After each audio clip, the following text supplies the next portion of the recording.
يا مقلب القلوب ثبت قلبي على دينك. Sulit dirukunkan hanya perkara masalah-masalah fikih, pendapat.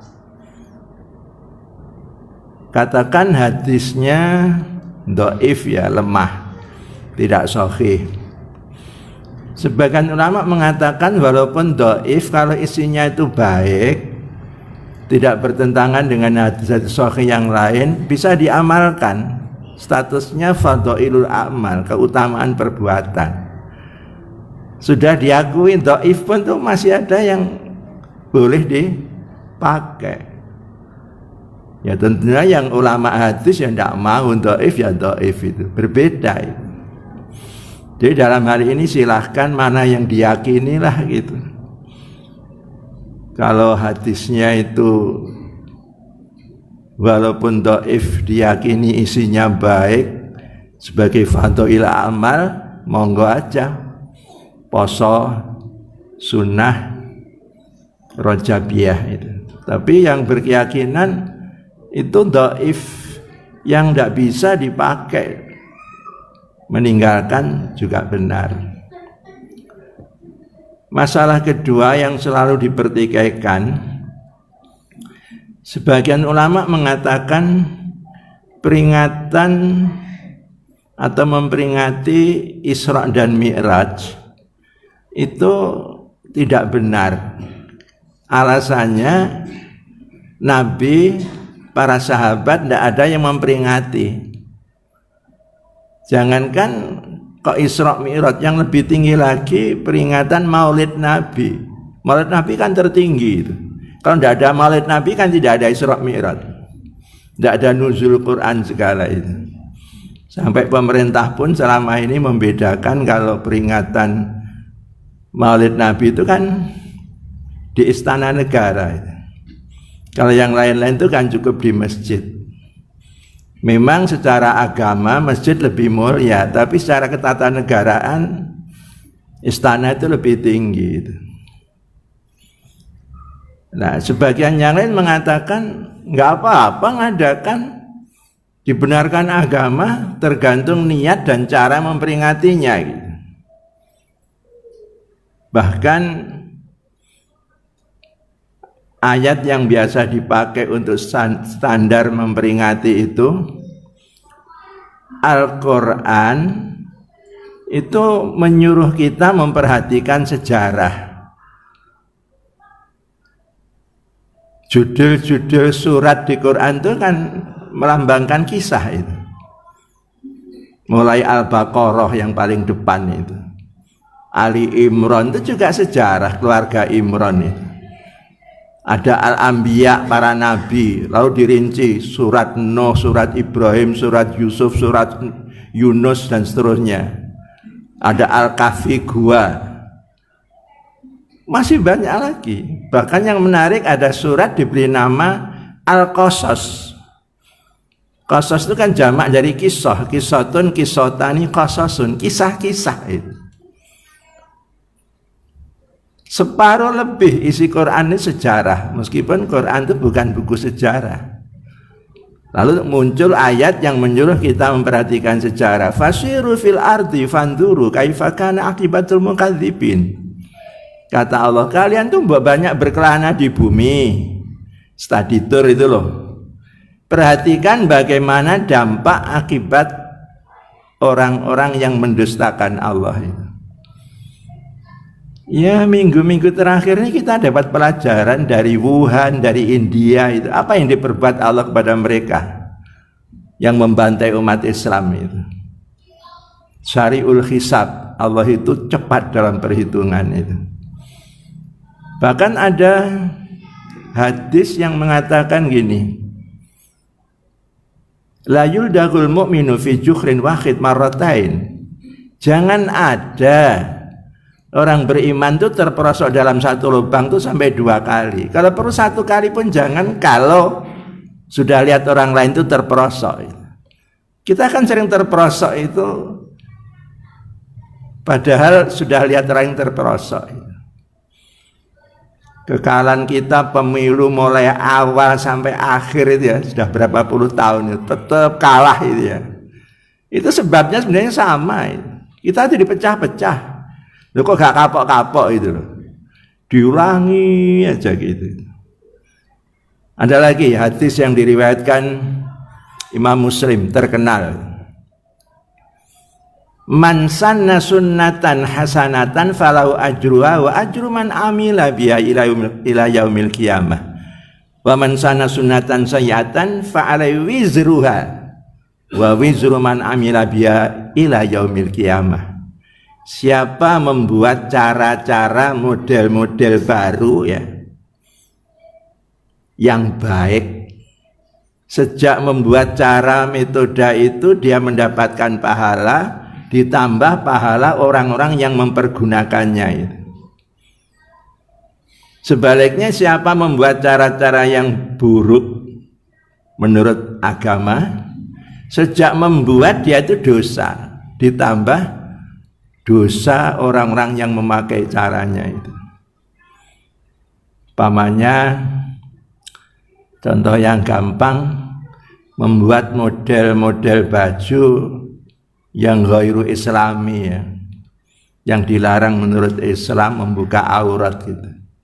Sejak membuat, si pembuatnya itu sudah dosa. Dipakai orang semakin banyak, dosanya itu semakin tambah. Ngarang buku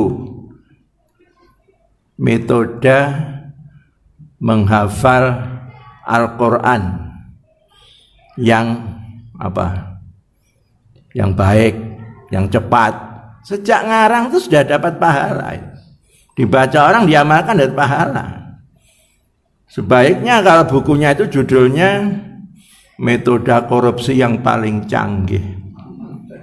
KPK pun tidak bisa mengendus. Itu mulai ngarang wis dosa itu.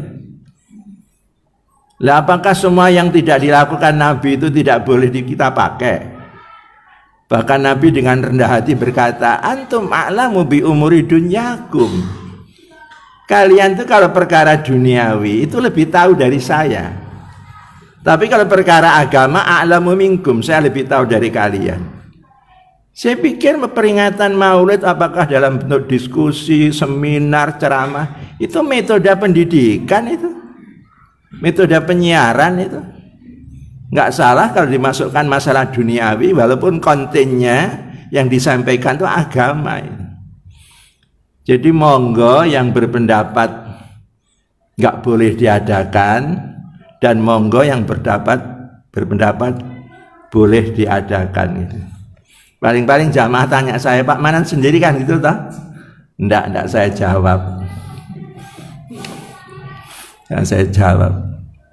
Saya itu selalu menyampaikan kalau masalah khilafiyah itu ya dipertikaikan.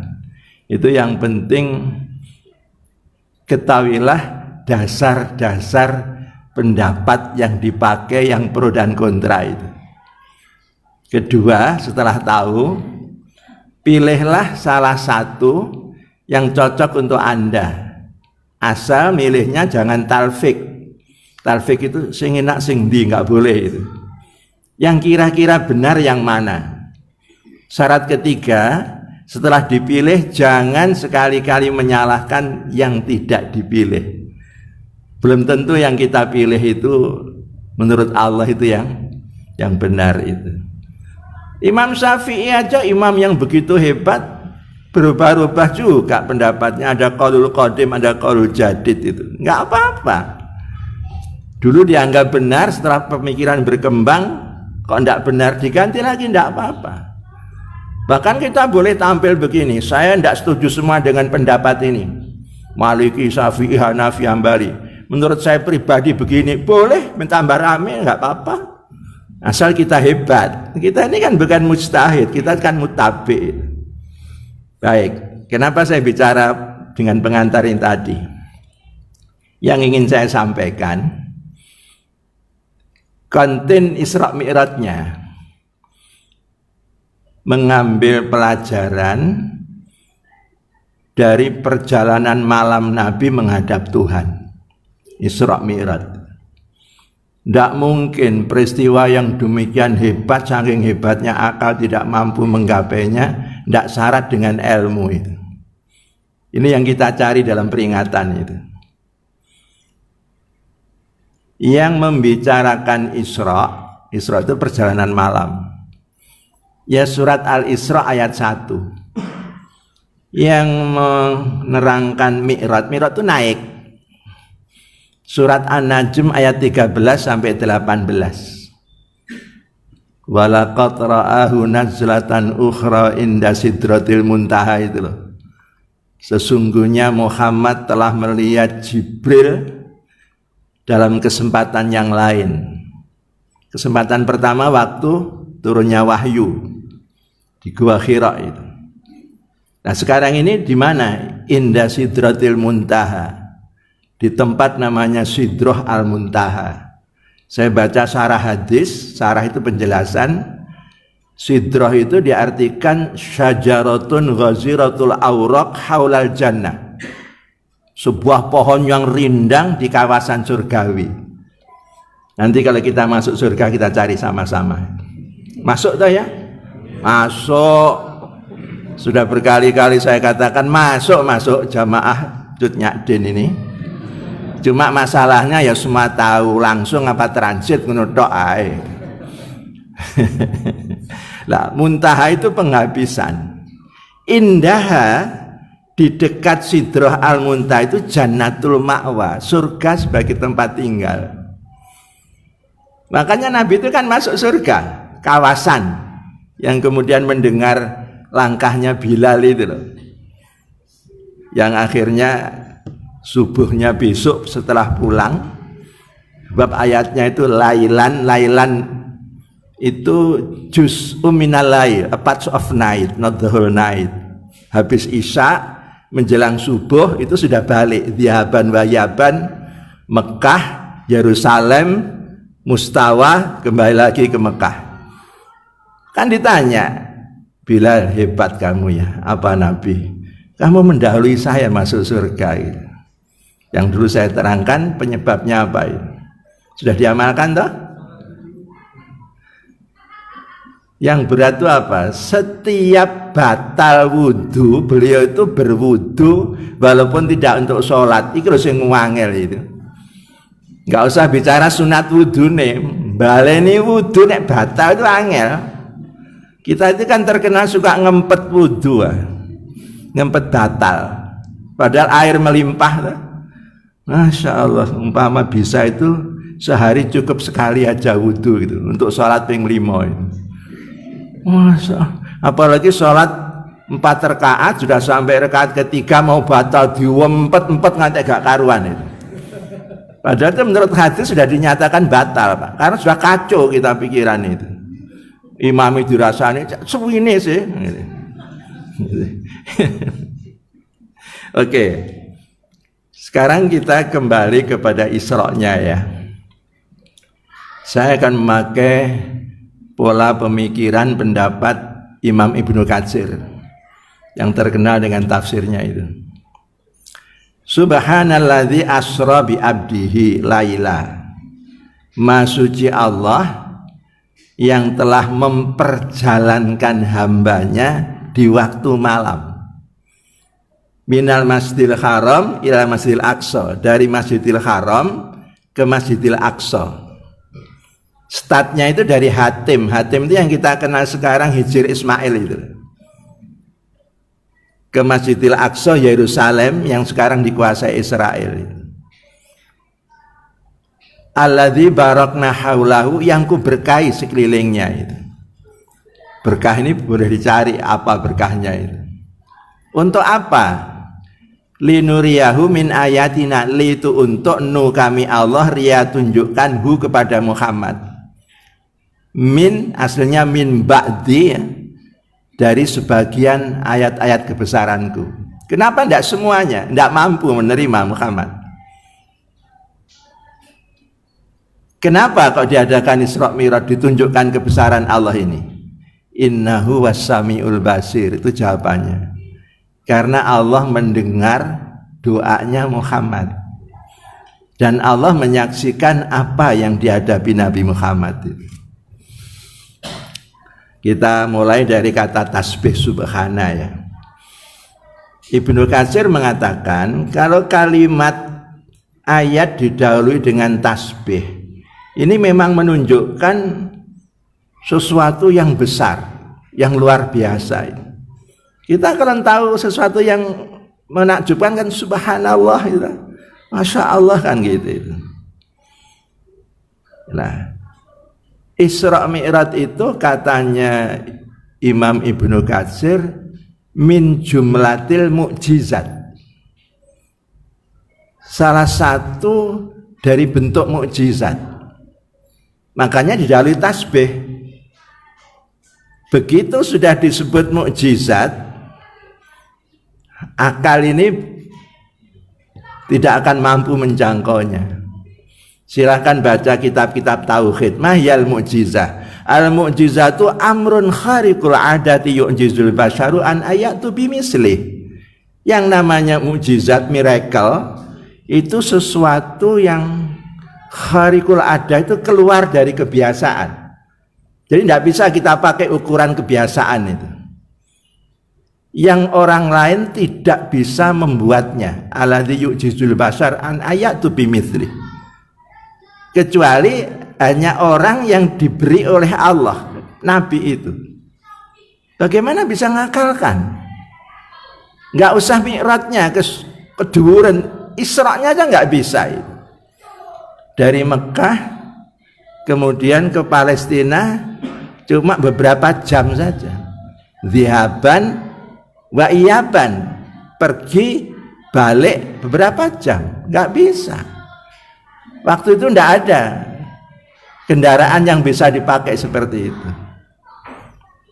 Nah gini, biar kita itu tidak terkena penyakit kibir, sombong ya, kementus, kemaki, apalagi kemelinti. Biasanya yang membuat orang kemaki, kemelinti, kementus itu ilmu pengetahuan.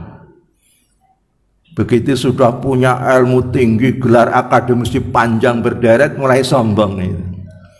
Sedikit-sedikit irasional. Irasional itu bahasa Belanda, nggak masuk akal, nonsen.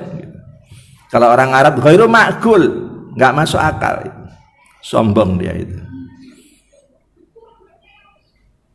Jangankan mukjizat ya. Di dalam buku-buku tauhid itu ada yang di bawah mukjizat itu namanya irhas. Nggak bisa akal itu menjangkau.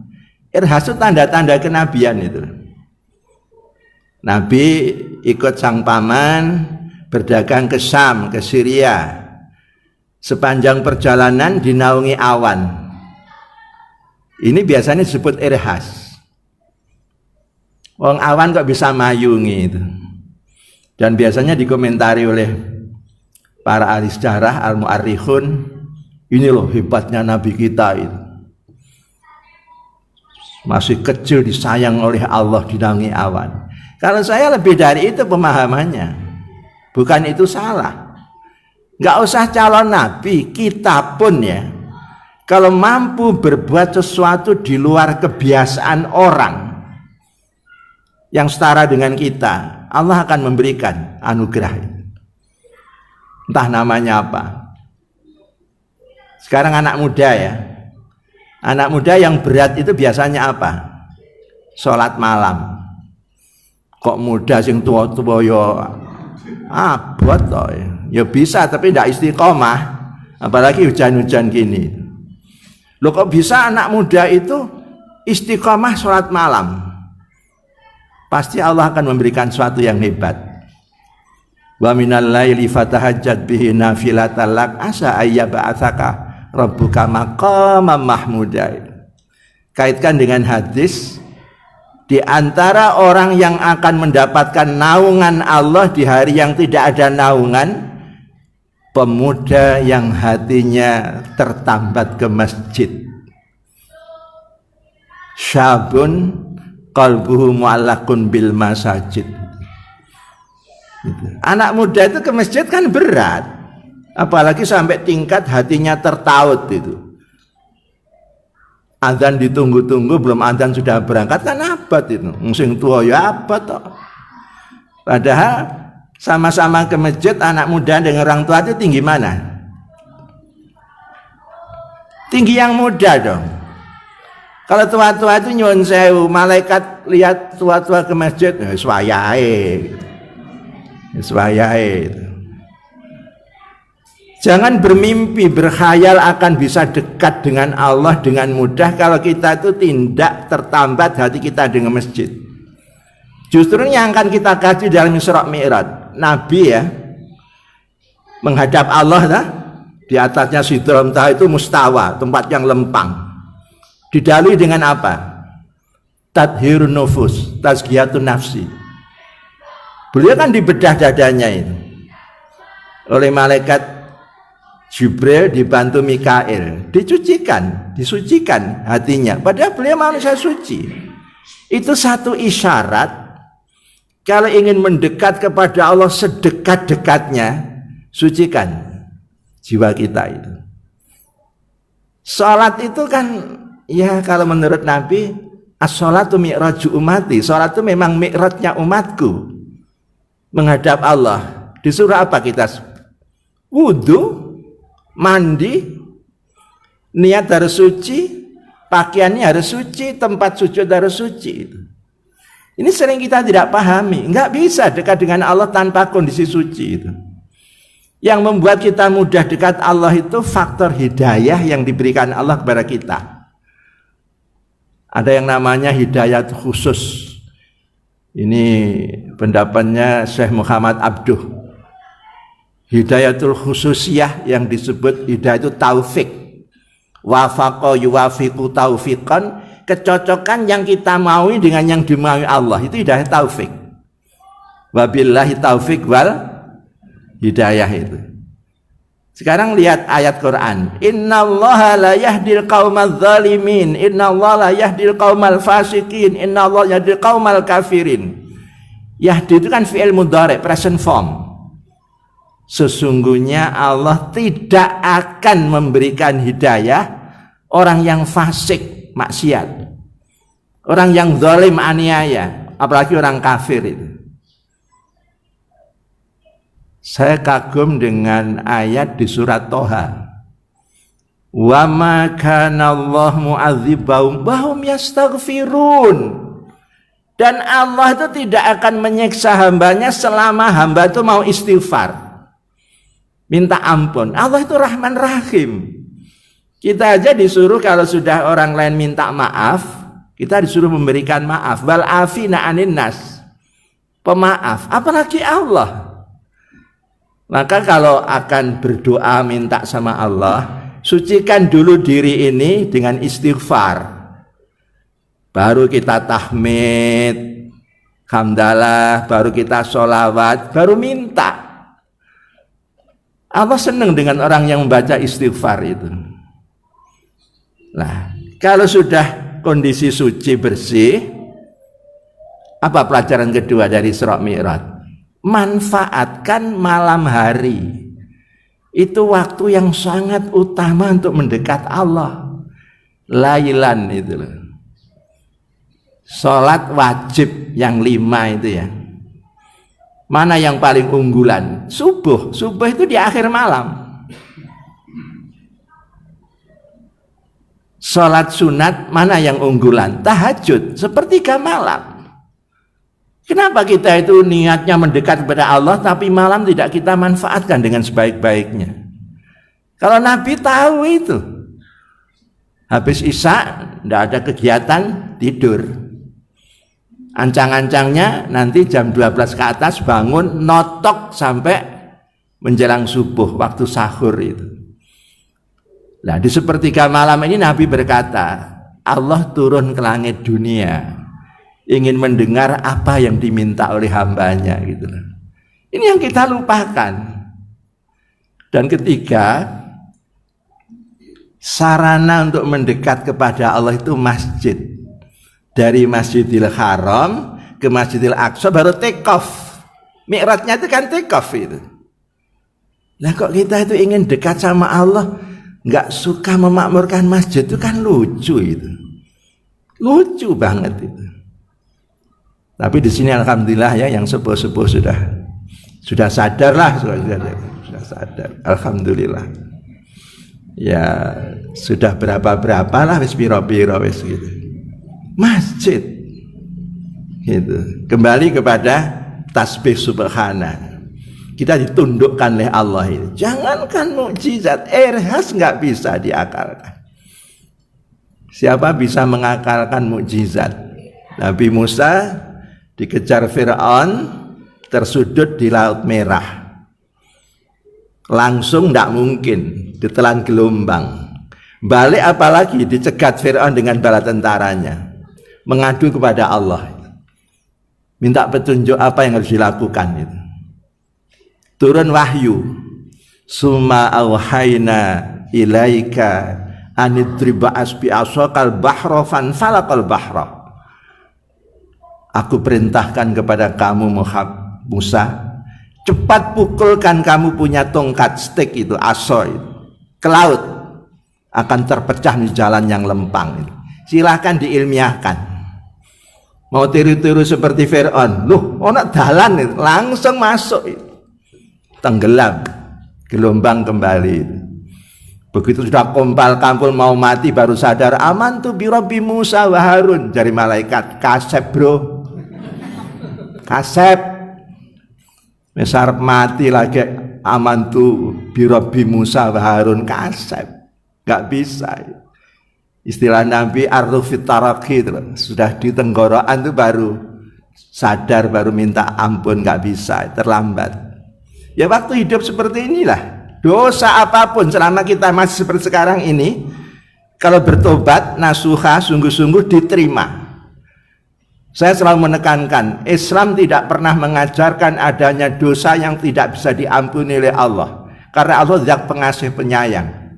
Soal dosa syirik itu yang tidak bisa diampuni kalau dibawa mati. Kalau masih hidup meger-meger gini, walaupun syirik bertobat diampuni. Yang biasa dipakai masyarakat kan ayat innallaha la yaghfiru ayyushraka bihi wa yaghfiru ma duna dzalika liman yasha'. Allah tidak akan mengampuni dosa seorang yang bernama dosa syirik, berkenan mengampuni yang di bawah itu bagi yang dikehendaki. Itu pengertiannya dosa syirik yang dibawa mati.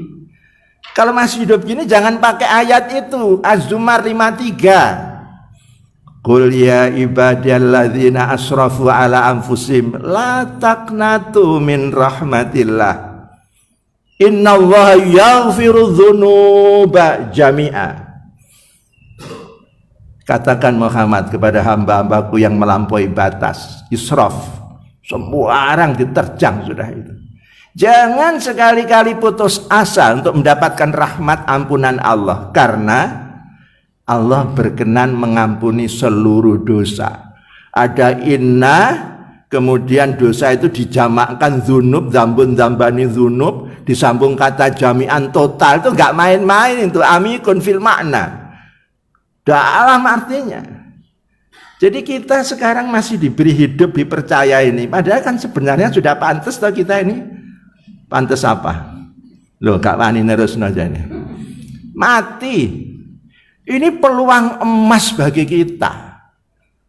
Dosa sejak kita kecil sampai sekarang itu istighfar kepada Allah. Minta ampun. Diampuni. Makanya pernah saya terangkan anugerah Allah yang termahal itu setelah iman al-hayat. Ya sisa hidup ini. Apa artinya hidup kalau tidak ada iman? Iman di atas lah. Apa arti segalanya kalau hidup itu berakhir itu? Ayo kita manfaatkan dong. Kembali kepada irhas, nggak bisa dirasionalkan. Di bawah irhas itu ada yang namanya karomah. Karomah itu kemuliaan. Orang Jawa bilang keramat. Karomah Karomah ini bedanya dengan mukjizat. Kalau mukjizat itu untuk para nabi, karomah itu untuk siapa saja yang dikehendaki Allah termasuk kita. Jadi jangan salah ucap mengatakan suatu yang luar biasa itu betul-betul mukjizat, salah itu. Kalau yang terkait nabi mukjizat. Kalau karomah itu orang-orang yang dekat dengan Allah. Biasa disebut waliullah. Nah, sebulan yang lalu ya, saya tuh ngelarang anak saya, cucu saya, nonton kembalinya Kian Santang ya, Kian Santang ya, yang tiap malam di sini ada peminatnya tuh. Ya, saya lihat jam 10 belum tidur lihat Kian Santang, saya marahi. Kamu besok sekolah, tidur sudah tidur cepat. Nah, begitu berakhir Kian Santang jam 10-an itu ya, lah kok yang muncul itu film para wali. Nah, nek iki seneng aku nek iki. Mbae sing nonton. Jadi sebulan yang lalu itu film para wali yang sudah kita tonton 10-20 tahun yang lalu itu muncul lagi di TV. Dimulai Sunan Kalijogo, Sunan Gunung Jati, Sunan Ampel gitu, tiap malam gantian. Nah, saya teringat Sunan Kalijogo yang terkenal itu ternyata beliau itu Raden Syahid, putra seorang raja Majapahit. Dia itu begal itu? Merampok Sunan Bonang. Sunan Bonang bawa bangkelan gitu ya, bungkusan dirampas. Apa kata Sunan Bonang? Ger, kamu salah. Yang kamu cari itu kan harta. Sedang yang kamu rampas itu tidak ada isinya apa-apa. Itu hanya bekal perjalanan saya saja. Kalau yang kamu cari harta, itu loh harta. Kan sebuah pohon kolang-kaling ditunjuk oleh Sunan Bonang itu. Menjadi pohon emas, buahnya berjatuhan. Lari Raden saya itu mengambil itu. Lah pas mengambil itu hidayah turun. Dia orang cerdas itu berpikir, lah nopo saya ngambil emas ini. Tapi serakah kira-kira itu. Lebih baik saya tak belajar carane gawe emas iki. Engkok kabeh tak dudingi kabeh wis. Masjid tak duding dadi emas itu. Dikejar Sunan Bonang itu. Ya toh? Menyatakan ingin nyantri itu. Lalu diuji Jogokali itu. Akhirnya betul-betul jadi Sunan Kalijogo. Saya simpulkan jadi bekas berandal bandit itu ya. Kalau sudah dapat hidayah itu bisa jadi waliullah itu. Nah yang repot itu bekas waliullah itu. Bisa jadi wali murid itu. Makanya kalau lihat orang itu jahat ya, jangan dibenci. Jangan dibenci, tidak menyelesaikan masalah. Tirulah Nabi, doakan mereka itu dapat hidayah. Allahumma hdi qaumi fa innahum la ya'lamun. Kan doa ini sebenarnya yang mengundang hidayah itu. Ya, tidak dimusuhi Bani Sakib yang menyiksa Nabi di Taif itu. Ketika Nabi hijrah ke sana, didoakan itu. Itu namanya karomah. Kalau saya turunkan lagi namanya istidraj. Istidraj itu yang dulu saya terangkan. Sulit cari padanan katanya dalam bahasa Indonesia. Kalau padanan bahasa Jawanya dilulu itu. Wa nastadrijuhum min haitsu la ya'lamun. Mereka aku lulu sampai mereka tidak merasa.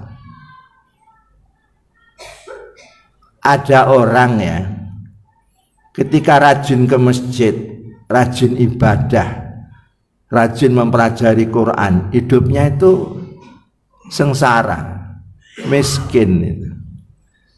Lalu dia terpengaruh dengan temannya, ikut-ikutan berbuat maksiat. Loh, begitu jadi orang yang ahli maksiat, dia itu berubah menjadi orang kaya. Ini namanya istidraj. Lah orang yang melihat itu kan tidak bisa merasionalkan tuh. Yang nyata terlihat itu dulu waktu ahli masjid miskin, setelah ahli maksiat itu kaya, ditiru itu. Nah, untuk membedakan antara istidraj dengan nikmatul hakiki, kalau anugerah Allah itu bisa mengantarkan kita lebih dekat dengan Allah, itu namanya nikmatul hakiki, sebenar-benar nikmat. Kalau justru kenikmatan itu menjauhkan kita dari Allah, itu istidraj. Makanya Allah mengatakan wa nastadrijuhum min haitsu la ya'lamun. Mereka saya istidraji, saya lulus sampai tidak merasa itu. Malah dia bangga, aku mbiyen ahli masjid melarat. Saiki ahli kasino, wah hebat gitu. Hati-hati itu. Saya teringat hadis yang mengatakan gini. Manis dada ilman walam yazdad huda lam yazdad minallah ila bu'da. Siapa ilmunya bertambah, kok pendekatannya kepada Allah itu tidak bertambah, dialah orang yang semakin jauh dari jalan Allah. Ini ada kaitannya dengan istidraj itu. SD, SMP, SMA ahli sholat, setelah dari sarjana itu malah gak sholat. Ini istidraj. Ada tak? Tidak usah bilang banyak, ada.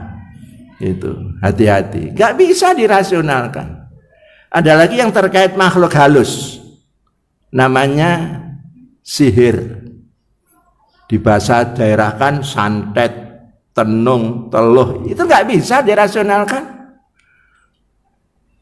Tiba-tiba sakit, perutnya besar, ke dokter di USG ultrasonografi, loh kok ada pakunya, ada pecahan siletnya, dioperasi, ditemukan di dalam perut itu. Bingung dokternya itu, sampai sempat bertanya, maaf Pak ya, jangan marah kalau saya bertanya, apa dok, apa Bapak pernah makan paku? Sebab gak bisa, paku ada di perut tanpa dimakan itu, masuknya tanpa sakit, tanpa pendarahan gitu. Lama-lama dokternya takut, salah-salah pindah nang wetengku iki. Itu bukan urusannya dokter. Kalau begitu tuh bawa ke Ustadz Danu. Itu loh. Tadi pagi siapa yang diobati itu? Ya seorang laki-laki yang sudah bertahun-tahun kena seperti itu ya. Itu gak bisa. Ada aneh, ajaib, tapi produk akal. Akhirnya apa? Ya kalau belum tahu trik-triknya ya memang dianggap aneh itu. Sulapan itu loh. Yang kalau dibalik palsu dah. Orang masuk almari, tutup, tusuk kanan, kiri, depan, belakang. Lemari dibuka, segar bugar. Kok iso ya gitu. Cepet ya Rami. Setelah diungkap triknya, alah ngono itu ya mesti yang pedangnya ditusukkan langsung membengkok, membelok kok itu. Aku ya iso ya, seru kok. Ini ya pelajaran ini dalam. Apa? Salah satu sebab yang membuat kita itu mudah terperosok pada sikap ujub, kibir, sombong, kemaki, kementus, itu merasa punya ilmu banyak. Padahal Allah mengatakan innama yakhsyallaha min ibadil ulama. Innama itu adatul khasr atau pembatas. Yang bisa khusyuk tunduk kepada Allah hanyalah mereka yang berilmu pengetahuan. Karena ilmu itu hakikatnya akan menyadarkan pada pemiliknya bahwa dirinya itu sebenarnya lemah. Apa kata Imam Syafi'i? Kullama zdada ilmi araftu bijahli. Setiap ilmuku tambah, bertambah pula pengetahuanku tentang kekuranganku itu. Jadi kita menganggap orang ilmuwan itu saintis itu hebat. Itu kita yang tidak sehebat beliau. Si beliau ini malah merasa saya ini sebenarnya malah merasa bukan apa-apa lagi. Nggak usah bicara makrokosmos, dunia alam semesta ini, mikrokosmos sajalah. Saya suka pakai contoh profesi dokter, maaf kalau ada ya Pak Dokter, Bu Dokter, gini loh. Dokter itu kalau sudah mentok sekolah itu kan disebut dokter ahli, spesialis lah. Nomornya dokter spesialis kulit gitu. Silakan pasien yang sakit mata datang, ditolak. Bapak ndak lihat nomor saya itu cuma, ada kata cumanya, ahli kulit. Padahal dulu sebelum ahli kulit itu sembarang pasien ditompo, pokoknya bayar. Waras gak waras salah sing mertombong, durung ahli kok dikongkon nambani. Ya ta. Nah, setelah pandai ndak mau. Kulit saja cuma kulit manusia, maaf kulit badak ya nggak tahu itu. Ya ta. Jadi betul kata Allah. Sampai Allah itu munculkan kisah, baca surat Kahfi itu. Dipertemukan antara Nabi Musa dengan Nabi Khidir itu. Tekok lutut Musa itu. Karena Khidir ini diberi ilmu yang disebut ilmu laduni, Pak. Dari kata min ladunillah, min hadratillah, tanpa proses belajar mengajar. Tapi kalau saya disuruh menerangkan ilmu laduni dalam diskusi ilmiah mungkin ditertawakan. Kok ono ilmu tanpa proses belajar mengajar, mimpi apa? Enggak. Perhatikan hadis qudsi ya. La yazalu abdi yataqarrabu ilayya bin nawafil hatta uhibbah. Enggak ada hambaku yang suka mendekatkan dirinya kepadaku melalui ibadah-ibadah sunnah, nawafil, nafilah, kecuali aku akan mencintainya. Fa in ahbabtuh, kalau aku sudah mencintai hambaku, penglihatan dia itu penglihatanku, pendengarannya pendengaranku, perasaannya perasaanku. Karena diberi ilmu laduni, bisa weruh sadurunge pinarah itu. Nabi Musa menganggap sepele ketika mau meguru ke Nabi Khidir, diberi syarat, boleh kamu meguru saya dengan syarat kamu tidak boleh bertanya apapun yang aku lakukan, cuma itu. Siap, dianggap gampang itu. Tapi ternyata begitu Nabi Khidir itu merusak kapal, pemikiran Nabi Musa berontak, ini guru apa ini? Guru gak genah ya iki. Kapal tidak ada salahnya dirusak itu. Ya toh? Terbukti akhirnya cerita Nabi Khidir buka sebab itu. Kenapa Musa saya rusak itu? Sebab kalau kapal ini berlayar di tengah lautan sudah ditunggu oleh perompak. Bukan hanya kapalnya dirampas, pemiliknya dibunuh itu. Aku selamatkan dia itu. Lho ngene iki nek ngakalno ya apa itu. Belum lagi dalam keadaan haus ikut perjalanan dengan Nabi Khidir itu ya, minta minum di sebuah desa itu tidak ada yang memberi. Masya Allah pelite wong kene ya, Masya Allah segelas saja tidak mau memberi itu. Lah kok tiba-tiba sang guru Musa, ini loh kamu lihat enggak, tembok ini mau runtuh, ayo kita perbaiki. Lah mesti ngersula itu. Iki ana maneh guru iki. Iki temboke sapa mbae sing duwe. Nah, begitu akhirnya dibuka rahasianya. Tembok ini kita perbaiki karena di bawah tembok ini ada harta warisan anak yatim. Kalau sampai roboh harta ini diambil orang, udah baru ngerti gitu. Jadi akal kita itu memang hebat, lambang supremasi puncak keunggulan. Tapi hati-hati, akal itu punya keterbatasan. Dan sebenarnya kata Ibnu Katsir ya, kalau orang itu paham agama bahasa Arab dengan baik, Allah itu jujur kok sebenarnya itu. Muhammad kok bisa Isra sampai Mi'raj itu karena apa? Asra bi abdi, asra yusri, Isra itu kan Muhammad dijalankan. Kalau berjalan sendiri kan saro. Kalau berjalan sendiri nggak mungkin. Tapi kan dijalankan Allah, apa yang nggak mungkin terjadi? Masa diurus? Lah Masya Allah kok iso? Ah golek molo orang kini nih. Kalau sudah Allah Ta'ala kulli syai'in qadir, yaitu nikmatnya orang beragama itu. Akal boleh mengatakan tidak mungkin, tapi iman mengatakan kecuali Allah mengendaki. Apa yang tidak mungkin itu? Banyak di Quran itu kisah-kisah yang menurut akal itu tidak mungkin, tapi Allah memungkinkannya. Maaf, malam ini sudah ada isyarat ya, baru nerangkan subhana saya ini sama lailan minal masjidil haram linuriya min ayatina belum, samiul basirnya belum itu.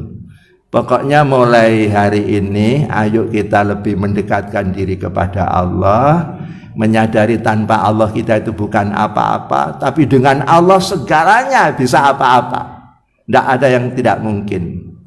Malam hari kita manfaatkan, kondisikan diri itu bersih lahir batin, lalu rumah Allah ini kita jadikan wasilah, perantara untuk menghadap kepada Allah, sowan ke rumahnya itu. Dimulai dari tahiyatul masjid, lalu kita bermohon kepada Allah itu. Mudah-mudahan Rajabiyah tahun ini membawakan berkah bagi kita semuanya. Bismillahirrahmanirrahim. Allahumma sholli wa sallim wa barik ala Muhammad wa ala alihi wa ashabi ajmain walhamdulillahi rabbil alamin. Rabbana la tuzigh qulubana ba'da idh hadaitana wa hab lana min ladunka rahmah innaka antal wahhab.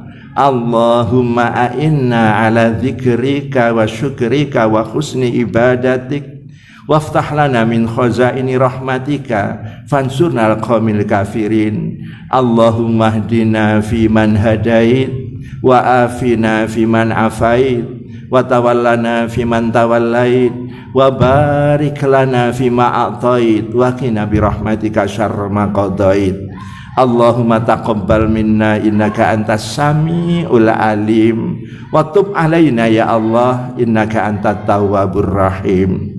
Rabbana atina fid dunya hasanah wa fil akhirati hasanah wa qina adzabannar wa adkhilna jannata mal abrar. Ya Aziz ya Ghaffar ya Rabbal alamin. Fa subhana rabbika rabbil izzati amma yasifun wa salamun al mursalin walhamdulillahi rabbil alamin. Assalamualaikum warahmatullahi wabarakatuh. Ya muqallibal qulub thabbit qulubana